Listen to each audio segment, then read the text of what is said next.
أعوذ بالله من الشيطان الرجيم بسم الله الرحمن الرحيم رب اشرح لي صدري ويسر لي أمري واحلل عقدة من লিসানি يفقهوا قولي। আপুরা, আমার মনে হচ্ছিল যে গত ক্লাসে আমি একটু থিওরিটিক্যাল কথা বলে ফেলেছি। তো আজকে আমি ইনশাআল্লাহ আপনাদেরকে হাতে কলমে দেখাবো যে আমি আসলে কি বোঝাতে চাইছি। আপনারা দেখেন যে আমার সামনে সূরা নাজিয়াত খোলা আছে এবং সূরা নাজিয়াত হচ্ছে ৭৯ নাম্বার সূরা। এটা জুজ আম্মার সেকেন্ড সূরা, মানে জুজ আম্মা মানে হচ্ছে আমপাড়ার সেকেন্ড সূরা। তো আপনার হয়তোবা অনেকেরই এই সূরাটা মুখস্থ আছে। তো এখানে আপনারা দেখেন যে সূরা নাজিয়াত হচ্ছে আমার কাছে example of an excellent abstract or executive summary. So ধরেন আপনারা যারা হয়তোবা কোনো পেপার পড়েছেন বা যে কোনো বইয়ের শুরুতে দেখবেন যে বুলেট, যে কোনো বইয়ের চ্যাপ্টারের শুরুতে থাকে যে এই অধ্যায় থেকে আপনারা কি কি শিখবেন, অথবা মানে এই এই এই চ্যাপ্টারের শিক্ষণীয় বিষয়গুলো, মানে সামারি অফ দ্য টিচিংস বা অথবা সামারি অফ দ্য পয়েন্টস, যেটা বেসিক্যালি কোনো পেপারে আমরা অ্যাবস্ট্রাক্টে লিখি।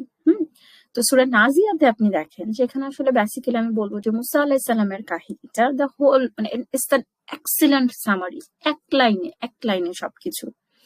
এবং যেমন ধরেন এখানে বলা হচ্ছে যে তাকে মহা নিদর্শন দেখানো হলো।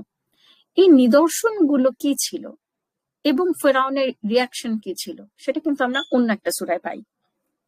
আবার ধরেন সে হচ্ছে সবাইকে সমবেত করলো এবং সজোরে আহ্বান করলো। এই যে জাদুকরদের সাথে তার করেসপন্ডেন্স ফেরাউনের, এটা কিন্তু আমরা কোরআনের আরেকটা সূরায় পাই। আবার শুধু একটা সূরায় পাই যে তা না, জাদুকরের ঘটনাগুলো আবার আমাদেরকে একসাথে করতে হবে। এবং এখানে একটা জিনিস দেখেন যে এখানে আসলে জিনিসগুলো হচ্ছে যে মানে এখানে শুরু করা হচ্ছে মুসা আলাহিস সালামের নবুয়তের কাহিনী থেকে, কিন্তু কোরআনে কিন্তু মুসা আলাহিস সালামের কাহিনী শুধু নবুয়ত থেকে শুরু হচ্ছে না। বেসিক্যালি এটা শুরু হচ্ছে ওনার জন্ম থেকে, মানে মানে ওনার মা যখন ওনাকে ভাসিয়ে দিলেন নীল নদের পানিতে, তখন হচ্ছে এটা মানে মানে তখন থেকে শুরু। আরেকটু স্পেসিফিক ভাবে বললে যে এটা আসলে কোরআনে অনেক জায়গায় বলা হয়েছে যে আমি তোমাদেরকে সেই ট্রায়াল থেকে রক্ষা করেছি, ফেরাউনের কবল থেকে রক্ষা করেছি, যে হচ্ছে তোমাদের ছেলে সন্তানদেরকে হত্যা করতো আর মেয়েদেরকে রেখে দিত, বাঁচিয়ে রাখতো। এবং এই আয়াতটা অনেক জায়গায় কোরআনে আছে। আমার এই মুহূর্তে মনে পড়ছে সূরা বাকারার ৪৯ নাম্বার আয়াতের কথা, আপনারা একটু দেখে নিতে পারেন যেখানে।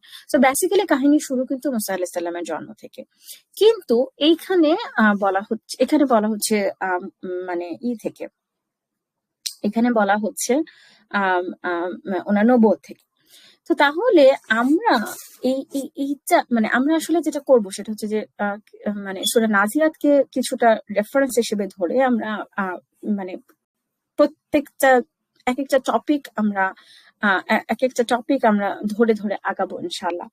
সো মুসা আলাইহিস সালামের এটাকে যদি আমরা ব্রডলি ভাগ করি, তাহলে আমি আগামী পর্বে আপনাদেরকে দেখাবো যে ইনশাআল্লাহ মুসা আলাইহিস সালামের টপিকটাকে আমরা মানে মুসা আলাইহিস সালামের সমস্ত কাহিনীকে আমরা কোন কোন টপিকে ভাগ করছি। এখন এখানে এবং সেটার করেসপন্ডিং ভার্স নাম্বার গুলো আমি আপনাদের সামনে উপস্থাপন করব ইনশাআল্লাহ। এখন আপনারা কি করবেন আপুরা, আপনারা প্লিজ আমার সাথে সাথে এই নিজেদের একটা কোরআন জার্নালিং করবেন।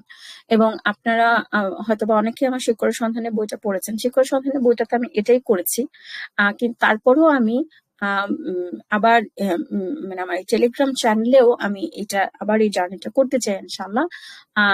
আরেকটু ডিটেলস, আরেকটু প্র্যাকটিক্যাল ভাবে, আরেকটু প্র্যাকটিক্যাল ভাবে। তো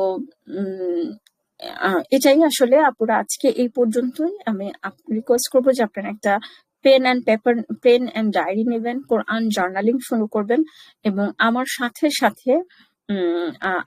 সাথে এইভাবেই করবেন। এবং আমি খুব দোয়া করি যে ওই ডায়েরিটা যেন, যেইভাবে আমরা দাগিয়ে দাগিয়ে কোরআন নিয়ে পড়বো, নোটস নিব, আপনার নিজের ওন রিফ্লেকশন ওখানে লিখে রাখবেন, সেই ডায়েরিটা আমাদের কিয়ামতের দিন আমাদের জান্নাতে যাওয়ার ওসিলা হতে পারে। আমরা আল্লাহ সুবহানাহু ওয়া তাআলাকে বলতে পারি যে ইয়া রাব্বি, দেখো this is how I studied your book.